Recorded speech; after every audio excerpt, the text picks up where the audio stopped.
Oh, 12 del mediodía, 5 minutos. Bienvenidos, aquí sigue la W. Arroba Colibriangi escribe, numeral, me discriminaron por decir la verdad en un puesto de trabajo. Uy. Numeral, me discriminaron por arroba Bogotana 1994. Escuche este, Andrea. Numeral, me discriminaron por, larga lista, por ser crespa, por vivir en el sur de Bogotá, Ah, eso por, pasa. por no tener siempre una sonrisa y sí, por los kilitos de más. Yo le quiero preguntar a usted, Andrea, y con mucho cariño le hago esta pregunta, porque nosotros amamos sus crespos, pero ¿usted ha sentido alguna vez que esa tesitura de su cabello, de su pelo, tiene o ha tenido alguna vez Esa algún efecto tesitura. de discriminatorio? Pues mire que sí, A porque ver, ve que incluso en sí. algún momento también lo hablábamos en alguna oportunidad, como Abel Lara, que incluso ella ha hecho también columnas Ah, sí. y confesiones respecto a su cabello.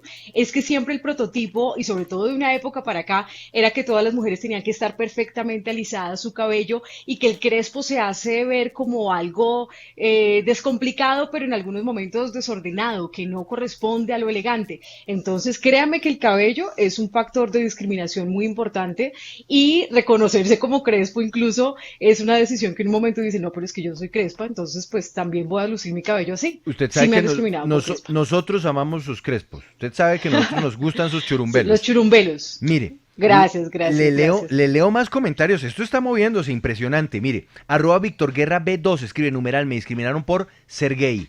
Arroba Samtoy20 escribe numeral, me discriminaron por ser una mamá comprensiva y entender que un hijo transgénero se apoya siempre, que hay que desaprender y aprender, pero la familia de mi mamá no lo ha logrado entender y numeral, me discriminaron por eso. Arroba Gasolinero escribe, en un motelillo, numeral, me discriminaron por ser gays. Me sentí en los años 90. Y escribe arroba patiboj, numeral, me discriminaron por gorda.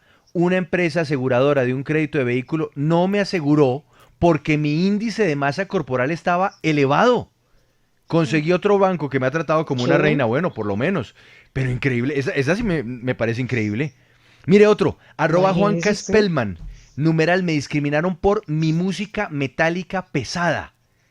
Y arroba Juan G. López escribe numeral, me discriminaron por ser egresado de una universidad pública y no de una universidad privada para entrar a una empresa multinacional. ¿Cómo le parece, Andrea? ¿Ah? Mm, también pasa eso, también pasa muchas veces eso en algunas empresas. ¿Usted de qué universidad es? Y de una vez van haciendo la hoja de vida a un lado, lo cual es absurdo.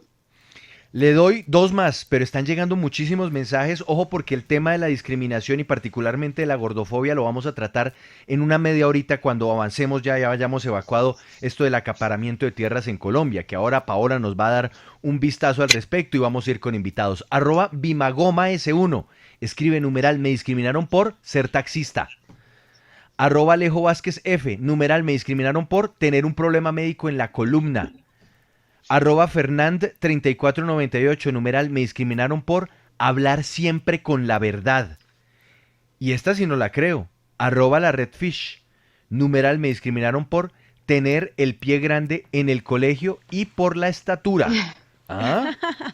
No. Sí, por cosas que parecen como, pues absurdas, pero sí, uno entonces tiene su historia de discriminación. Arroba Paola5404, numeral, me discriminaron por no tener especialización. Arroba ASM3545, numeral, me discriminaron por ser flaca. Arroba Andrés0819, numeral, me discriminaron por decir que trabajaba de taxista. Muchos elementos que nos hablan de discriminación. Le leo este último de arroba pipona1028 y vámonos con nuestro primer reportaje de hoy. Arroba pipona1028 escribe numeral, me discriminaron por tener una parte de mi cabeza rapada. Uy, Paola, es que mire, se me viene a la cabeza algo que lleva a que gente sea discriminada, personas sean discriminadas por Mm. tatuajes. Ah, sí. Los tatuajes, y creo que eso además tiene nombre, eso tiene nombre como fobia. Hay gente que, personas que les gusta tatuarse los brazos, de pronto el dorso de las manos, de repente el cuello, Y por eso los discriminan y no los dejan entrar a ciertos lugares y los miran mal en las entrevistas de trabajo o hasta en las entrevistas para entrar a las universidades. Sí, Juan Pablo, exacto. Muchas veces hemos conocido casos de personas que no las admiten en trabajos por tener tatuajes. Y pues esto también entonces haría parte de la discriminación. Pero sabe también a uno a veces por qué lo discriminan. O bueno, también hay que, digamos, revisar o analizar esa delgada línea entre discriminación y burla, ¿no? Porque a veces también es bullying lo que le pasa a las personas que sufren alguna de estas discriminaciones. Y por ejemplo, en mi caso, en el colegio, sobre todo mucho cuando estaba más pequeña, por ser blanca. Por ser muy Por ser blanca, tener muy la piel muy blanca. blanca. Sí, porque me decían que era transparente, que parecía, bueno, en fin, muchas cosas, pero no era una discriminación, pero sí una burla. Pues Paola, yo le digo, de la misma forma en que amamos los churumbeles de Andrea, hablamos su profunda blancura, que habla además de la Que me, transparencia de su ser. que no, por más de que vaya a broncearme, no lo logro, me pongo es roja y no, eso es chistoso, pero igual también puede ser un tema de discriminación. Le leo, Mauricio, otros 3 comentarios más que estoy sorprendido porque llegan y llegan y llegan Sí. mensajes. Esto es increíble. @chanchovit. Esta que viene es un comentario muy difícil. @chanchovit, numeral, me discriminaron por tener 45 años buscando trabajo. Ah, Eso es difícil, la sí, a discriminación por las la edad es personas que ya tremenda. están Tremenda, grandes tremenda. que las discriminan, sí. Terrible. Y a Y ver, debería ser todo lo contrario porque tienen toda la experiencia del mundo, que es algo demasiado valioso, pero aquí, sobre todo en Colombia, sí se ve mucho eso, desafortunadamente. numeral, me discriminaron por. Le leo un comentario más de me discriminaron por Mauricio. Y cuénteme si usted también ha sufrido la discriminación. Yo tengo que decirle que en mi caso, Sí. alguna vez por mi color de piel, que no es tan blanco como el de Paola, ni tan dorado como el de Andrea, sino un poquito más tostado, me he sentido discriminado.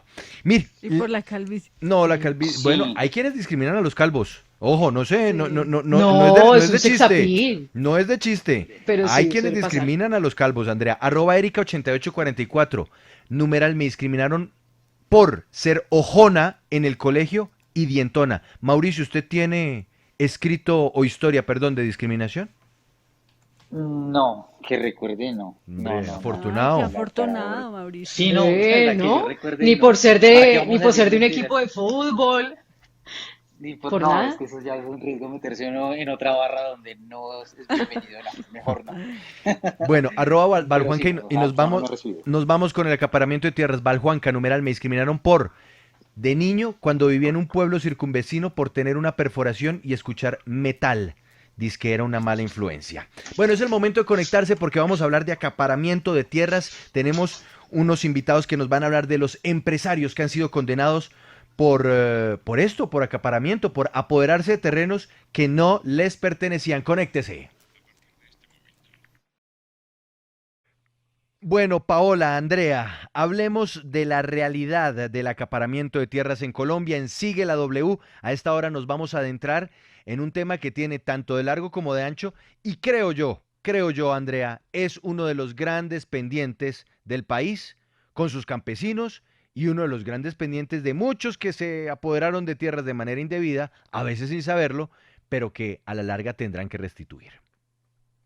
Exactamente, es un tema pendiente que de hecho ha sido objeto de las grandes confrontaciones políticas y después que se ha ido a las armas en este país. Entonces el tema de tierras es algo neurálgico y queremos llamar la atención porque la Fundación Forjando Futuros entregó un informe de despojo y restitución de tierras a la Comisión de la Verdad que contiene 470.498 datos muy completos sobre las empresas también que han sido condenadas o investigadas por acaparar tierras y que han tenido que ser obligados a devolver estas tierras, en su mayoría a familias desplazadas por la violencia. Pues el resultado más sorprendente es que 27 empresas antioqueñas o con registro de la Cámara de Comercio de Medellín han sido condenadas a devolverle tierras a las víctimas del despojo o se les ha compulsado copias para ser investigados por la Fiscalía, esto en una extensión de 115.000 hectáreas. Y si le parece entonces, saludamos a nuestro primer invitado, él es Gerardo Vega,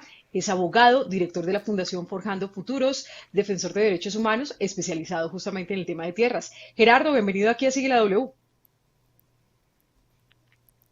Activemos por favor el micrófono, ahí ya lo estamos viendo, pero nos falta activar el micrófono para que todos lo podamos escuchar a esta hora en Facebook Live. Estamos en W Radio Colombia. Ahora sí, Gerardo, bienvenido. ¿Y qué nos puede usted contar sobre este informe? Muchas gracias. Sí, es un informe presentado a la Comisión de la Verdad, que como ustedes ya lo afirman, tiene 470.000 datos. Son las cifras compiladas durante estos 9 años desde que está en vigencia la Ley 1448 o Ley de Víctimas y Restitución de Tierras. Es el resultado y tiene como soporte 5.700 sentencias judiciales expedidas por los magistrados y los jueces de tierras a nivel nacional, a nivel de todo el país. Y efectivamente allí encontramos un número importante de empresas que han sido condenadas a devolver las tierras a campesinos pobres, fundamentalmente en la parte de Caribe, en Cesar, Sucre, Córdoba, en Urabá, en el oriente antioqueño, en Catatumbo, sur del Llano. Bueno, están en todo el país estas empresas que han sido condenadas a la devolución de tierras. Hablando sobre ese listado que ustedes encontraron en el país, llama la atención que Antioquia ocupa el primer lugar de parte de esos conglomerados de esas empresas. Háblenos acerca de estas cifras, particularmente en Antioquia, y de una vez entremos en materia de cuáles son esas empresas.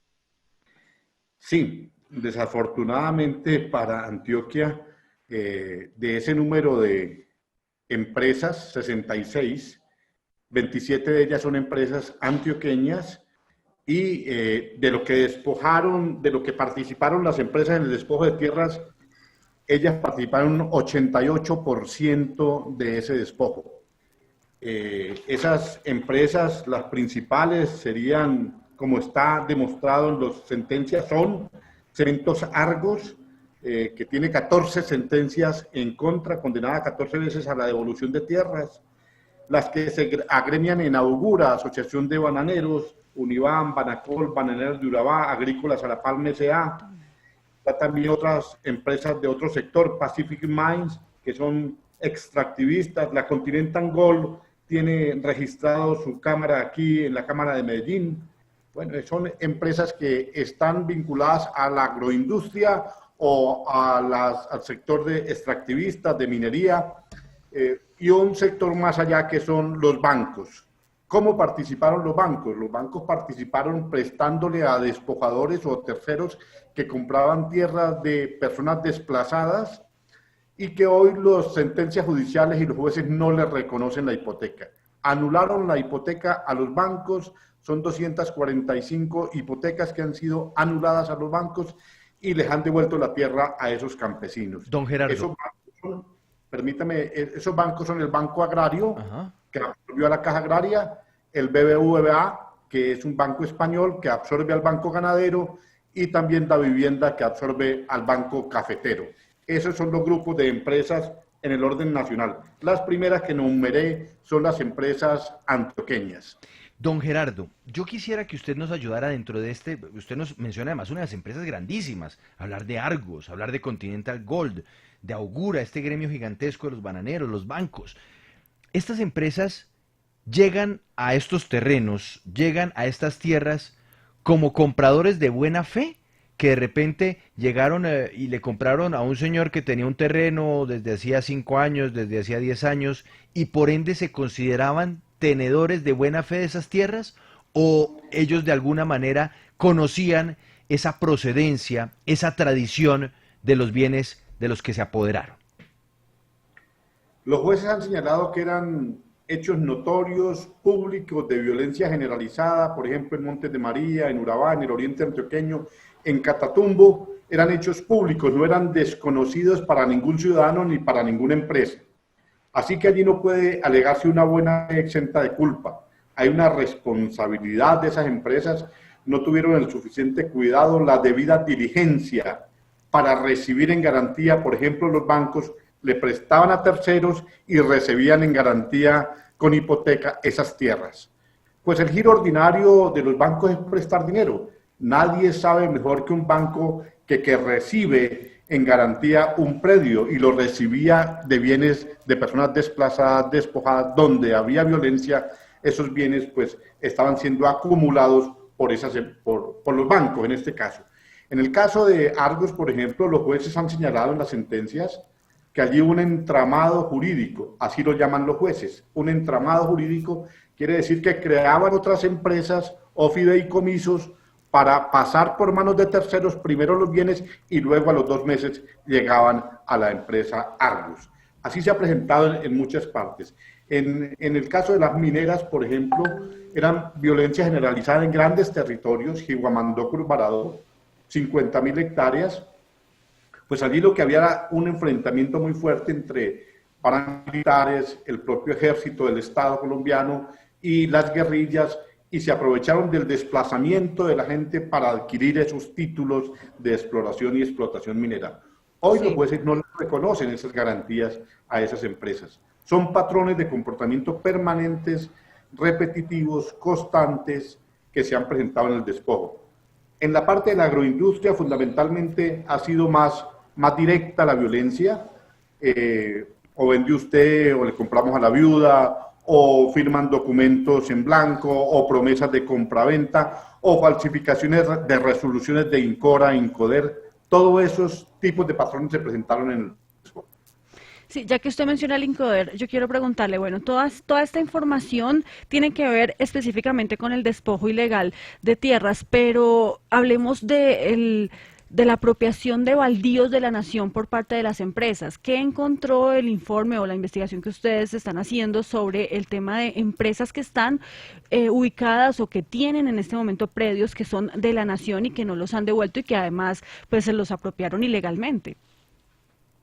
Miren, allí lo que hubo realmente en lo que usted señala fue una contrarreforma. En un 75% de lo que se ha restituido hasta ahora, que son 400.000 hectáreas, esos predios habían sido de propiedad de la nación porque eran baldíos y se entregaron a campesinos pobres a través del INCORA o INCODER. Y luego les fueron arrebatados de manera violenta. Entonces, por eso se están restituyendo. O sea que lo poco o los pobres alcances que tuvo los programas de INCORA e INCODER, digamos, porque falta mucho todavía, los avances que ellos hicieron se perdieron porque se los volvieron a quitar. Aquí es donde hay una gran responsabilidad de ese empresariado antioqueño, porque el 85% fue despojado por esas empresas antioqueñas. Fue lo que en su momento llamaron 10 años atrás, donde se presenta el mayor despojo, 2002, 2006, desde el 2000, donde se presenta con mayores picos el despojo, la segunda colonización antioqueña, que realmente se trató de copar tierras mediante hechos de violencia o aprovechándose de los hechos de violencia para expropiar a esas personas. Yo recuerdo el caso conocido del exmagistrado Pretel. El magistrado Pretel aquí está entre las personas a las que se le ha obligado a devolver la tierra, que era presidente de la Corte Constitucional y que adquirió tierras a 90.000 pesos allá entre San Pedro, Arboletes, cerca a Córdoba, donde estaba el campamento de los Castaño. Y en esas épocas adquieren esos predios, pues todo el mundo sabía y conocía que eso era de control. Tenían que pedir permiso para ingresar a esos sectores. Sin embargo, él dice pues que él no ejerció ningún acto de violencia, pero sí se aprovechó de las condiciones, de las circunstancias de control territorial de los paramilitares para hacerse a esas tierras. Sí, que fue una maniobra que se presentó de manera muy consecutiva durante toda esta época que tuvo nexos los paramilitares con otros dirigentes políticos, también con empresarios. Bueno, señor Vega, frente a esta situación, ¿cuál es la coyuntura actual? ¿Quiénes son los mayores acaparadores de tierra? ¿Y qué tan difícil es recuperar esos terrenos a futuro, teniendo en cuenta que pues, la situación del país no es la mejor? No ha sido fácil, es diferenciado también en el comportamiento. Quiero señalar el tema de Urabá, donde hay 22 asesinatos de líderes de reclamantes de tierras. Allá ha habido oposición legal e ilegal. En otras partes ha sido más sencillo, digámoslo, el oriente antioqueño. Hay que reconocer, por ejemplo, Argos ha iniciado una campaña de devolución de esas tierras de manera voluntaria a través de una fundación, por lo menos la mitad de esas tierras, pero faltan muchísimas. Es que en Antioquia hay 1.007 sentencias, 1.000 fallos judiciales que condenan a devolver tierras, pero faltan 20.000 por resolver, 20.000 casos, y a nivel muchísimos más. Solicitudes hay 129.000 a nivel nacional, de los cuales se ha resuelto únicamente el 8%. O sea, tenemos una dificultad enorme Yo creo que hay que continuar muy bien por la aprobación que hubo antier en el Senado de la República, en una de las comisiones para prorrogar la ley, pero hay que hacerle una reforma a la ley que facilite esta restitución. Voy a poner un ejemplo el 70% de lo que se ha restituido no tenía opositor, o sea, no había persona ni empresa que se opusiera a que le devolvieran esas tierras a las personas, porque fue por desplazamiento forzado. Les quitaron las tierras por confrontación entre unos y otros, ¿cierto? Pero nadie se quedó con esa tierra. Esa tierra se puede devolver a través de una resolución que lo podría hacer la unidad de restitución de tierras, o sea, de manera administrativa. No necesitaríamos ir hasta ante un juez para que pague. Eso sería una reforma que sería benéfica. Gerardo, Sí, sí. quiero preguntarle si ustedes han encontrado sistematicidad o algo un poco más grande de lo que significaba el despojo de tierras en Colombia. Se lo pregunto porque este informe ya fue entregado a la Comisión de la Verdad para esclarecer lo que ocurrió en el conflicto armado colombiano. Y se ha conocido que, por ejemplo, era una estrategia también, se me ocurre el tema de Sabanas de San Ángel en Magdalena, cuando se estaba pidiendo que se quitara las tierras a los campesinos y después se encontraba también la complicidad de algunos notarios que entonces ponían a firmar a personajes que no existían o personas que habían muerto hace 5 años entregando y cediendo la tierra. ¿Esto obedeció a una política deliberada, a una estrategia deliberada de los grupos armados en Colombia o de quién? Creo que hay unos intereses económicos muy fuertes, primero por proyectos agroindustriales, y ellos, para no hacerlo de manera directa, pues buscaban en terceros que sí hacían esos actos de violencia. Lo que nos demuestran las cifras y lo que han dicho los jueces es que el 54% el despojo estuvo causado por grupos paramilitares, 54%, un 16% por guerrillas, el resto por enfrentamientos entre ejército, paramilitares y guerrillas. Pero desde luego allí habían unas personas encargadas de adelantar esas negociaciones. Decían que ya habían las condiciones de paz, ya había seguridad, entraban unas personas primero, eran los comisionistas, atrás venían los notarios legalizando y venían los empresarios comprando. Todo el mundo sabía de esa situación, que eran comisionistas, que eran terceros, le llaman de diferentes maneras, pero que compraban la tierra, la tenían 2 o 3 meses y luego hacían la transferencia a estas empresas. Eso es lo que denominaron los jueces y magistrados un entramado jurídico o la creación de empresas. Ahí hay un patrón de comportamiento. Lo han dicho los jueces y magistrados en el caso de Argos o de la empresa DOL, que es un grupo también que tuvo muchas tierras, ha tenido a través de unas subsidiarias colombianas que ha tenido tierras, pero sí hay unos comportamientos repetitivos que fueron fundamentados en hechos de violencia. Guacamayas es un ejemplo a colocar aquí en la región de entre Medellín y el municipio de Carepa, 1000 hectáreas. Allí se presentaron los grupos paramilitares en el año 97-98 a cargo de Vicente Castaño, luego el excomandante de las autodefensas Raúl Hasbún, y tenían un grupo de 40, decían ellos, fusileros que patrullaba esa zona y dijeron, entre comillas, que han pacificado la zona, y entonces entraron empresarios a comprar toda una vereda que llamaba Guacamayas, son cerca de 1000 hectáreas. Y allí, pues entonces la gente tuvo que salir, 120 familias de esas veredas, y ellos constituyeron una empresa que llamaba Guacamayas S.A. Luego la cambiaron a otra empresa. Ahí estaba vinculado, por ejemplo, el presidente de la Asociación de Búfalos de Colombia, empresarios del Oriente Antioqueño, que son transportadores muy importantes del país, que tienen representación con sus empresas de 5 países diferentes. Entonces, desde luego que ahí había un conocimiento, porque todo el mundo sabía que había desplazamiento, que había masacres, que había asesinato, que había amenazas, y luego compraban en esas condiciones.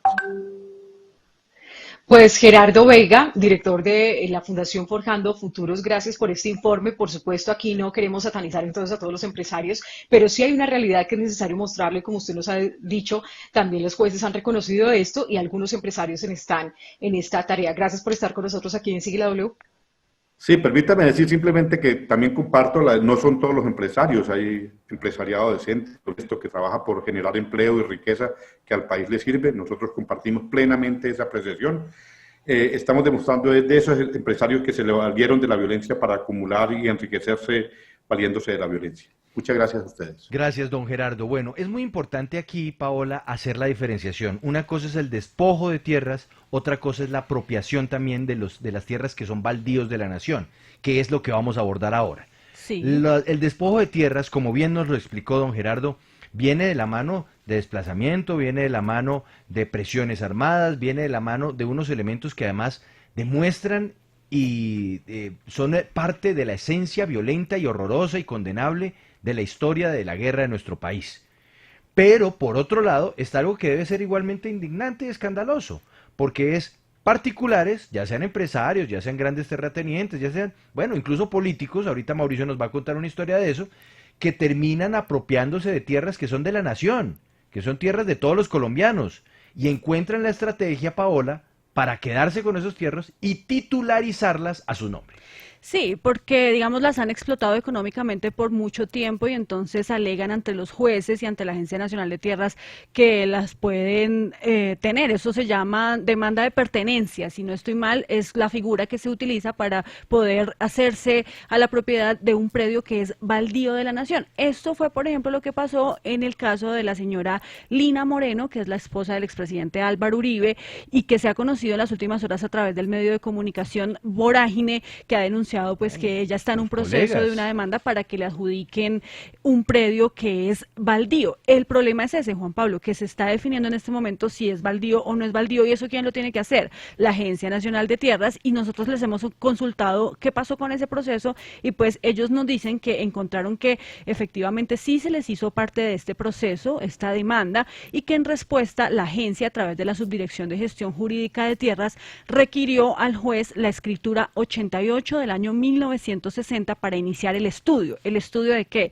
De si es un predio baldío o no, y si hay posibilidades de adjudicárselo a la empresa ubérrimo, porque depende también en los años en que ellos hayan estado ahí explotándolo económicamente. Sin embargo, esta solicitud pues no tuvo respuesta, el juez no le dio ninguna respuesta a la agencia, y lo que se supo entonces por parte de la agencia es que se dio la terminación del proceso judicial, que se archivó el caso y hasta ahí llegó el tema. Pero de todas formas, Juan Pablo, para saber cómo o bajo qué figura uno puede hacerse dueño entonces o quedarse con el título de un predio baldío, en qué condiciones, pues se lo queremos preguntar a una experta, la consultora y experta en asuntos de tierra. Ella es Jennifer Mojica, a quien saludamos a esta hora en Sigue la W. Y pues doctora Mojica, primero que todo preguntarle en qué casos una persona puede quedarse con un predio baldío.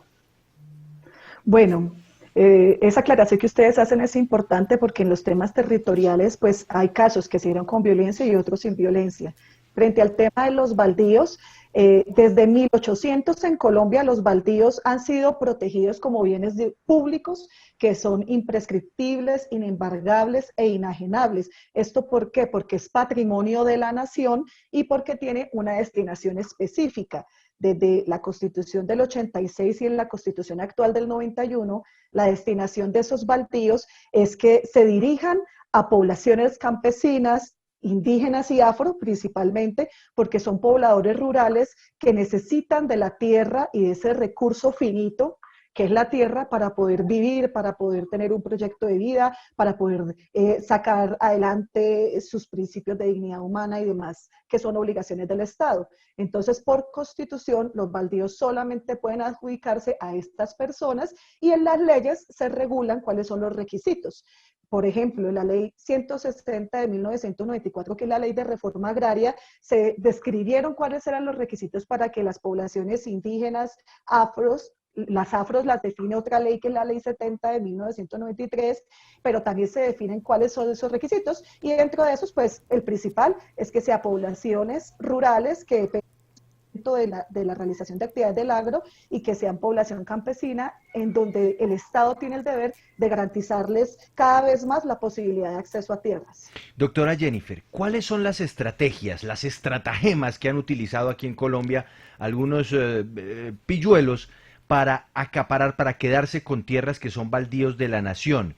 ¿Cómo hacen para retirarle ese, digamos, esa característica y convertirla en un bien con el cual pueden no solamente desarrollar alguna actividad agrícola, sino incluso hacer transacciones, venderla, comprarla, en fin.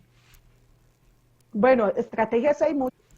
Hay desde estrategias de facto, por ejemplo, en la zona de la costa Caribe y en las zonas donde hay humedales, se desecan las tierras que están inundadas, que son ciénagas, que son playas, y así se va agrandando y acumulando tierras. También se ha robado muchas tierras de estas públicas a partir de sentencias judiciales, como la que ustedes han venido hablando. De esto ya hay investigaciones y denuncias. Por ejemplo, un estudio muy importante de la Universidad Nacional que arrojó que un 80% casi de las sentencias de prescripción se hacen sobre baldíos, lo cual viola la Constitución y las normas que lo prohíben, pero también hay estratagemas a partir de actos de corrupción de las entidades agrarias que son las encargadas. Entonces, por ejemplo, cuando yo estuve en el INCODER, por allá en el 2012, hicimos una investigación en donde encontramos más de 2.000 procesos de adjudicación ilegal a personas que no tenían la condición de sujetos de reforma agraria, personas empresarias, ¿Y eso era qué? políticas, con mucho ¿Palancazo? patrimonio. ¿ Palancazo para que les entregaran esas tierras?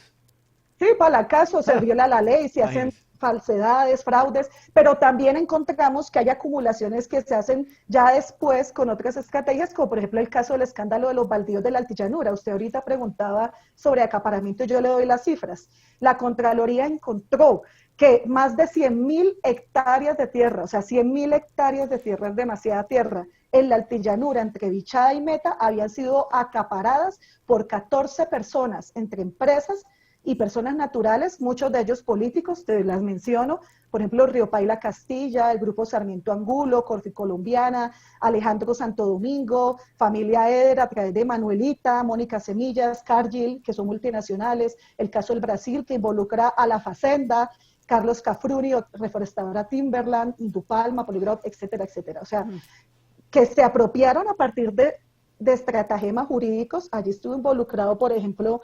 el bufete de abogados Brigari Urrutia. En ese momento, Sí. en ese momento, si ustedes se acuerdan, él era el embajador en Washington de Colombia y tuvo que renunciar por este escándalo, Sí. porque en el senadores del Polo, especialmente Robledo. el doctor Robledo, y Wilson Arias en la Cámara, Wilson Arias. hacen este debate. Sí. Entonces, esto fue toda una estrategia hecha para robarse los baldíos del Altillanura. Pero, doctora Mojica, si el gobierno pudo identificar también todas estas estrategias que utilizan no solo las empresas, sino las personas para apropiarse de los baldíos de la nación, ¿qué ha hecho y qué está haciendo justamente en este momento para recuperarlos? Porque vea que, por ejemplo, en el caso, otra vez volvemos de la señora Lina Moreno, pues ella está pidiendo su derecho de pertenencia por este predio y seguramente como ella, pues muchísimos más están en estos procesos de obtener la pertenencia y entonces el gobierno finalmente no los recupera. Sí, mire, esa pregunta que usted me hace es la que nos hacemos todas las personas que trabajamos en estos temas. A partir de todo este escándalo, ya hubiera recogido el Estado las tierras que necesita para cumplir la redistribución de las 3 millones de hectáreas del acuerdo de paz. Miren, en esos hallazgos de la Contraloría iban 100.000 hectáreas. En los casos de las adjudicaciones ilegales y fraudulentas del INCORA, INCODER, iban más de 500.000 hectáreas que ya tenían procesos en donde el Estado pudiera haberlas recuperado.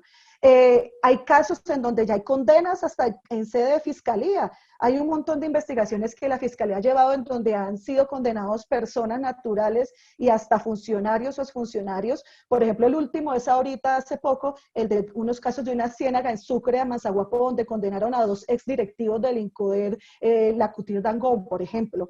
Allí había un cúmulo de tierras muy importante y no se hace nada.